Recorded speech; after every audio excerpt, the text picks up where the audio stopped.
নিজের ঘরের মাঠ, উদ্বোধনী উদ্বোধনটা শাহরুখ খান নিজেই করেছিলেন। তবে তার মুখে হাসি কতক্ষণ টিকে রইল? অবশ্য শুরুটা দুর্দান্ত করেছিল কলকাতার নাইট রাইডার্স।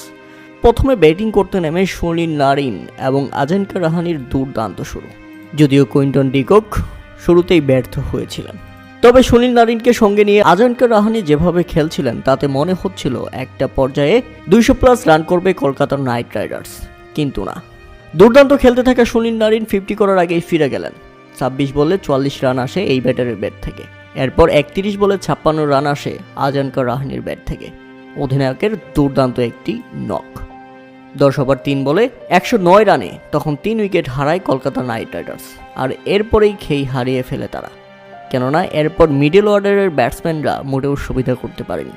ভেঙ্কটেশ আয়ার, রিঙ্কু সিং, আন্ড্রে রাসেলরা চরমভাবে ব্যর্থ। তাতে 200 নিচেই আটকে যায় কলকাতার নাইট রাইডার্স। নির্ধারিত 20 ওভারে 8 উইকেট হারিয়ে 174 রানের লক্ষ্য দাঁড় করাতে পারে তারা। তাতে শাহরুখ খানের মুখ কালা হতে দেরি হয়নি। আর জবাবে ব্যাটিং করতে নামে ফিলিপ সল্ট যেন কলকাতা নাইট রাইডার্সের কাটা ঘায়ে নুন ছিটিয়ে দিলেন।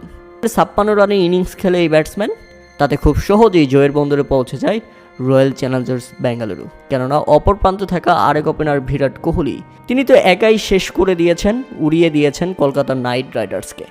উদ্বোধনী প্রথম ম্যাচেই এবারের আইপিএলে প্রথম হাফ সেঞ্চুরি আসে বিরাট কোহলির ব্যাট থেকে। এবং শেষ পর্যন্ত আরসিবির দুর্দান্ত জয়। কলকাতাকে হারিয়ে দারুণ এক জয়ে শুভ সূচনা করলো আরসিবি। প্রিয় দর্শক, এবার কি ট্রফির দেখা পাবে বিরাট কোহলি? কেননা দীর্ঘ 18 বছরের অপেক্ষা তার।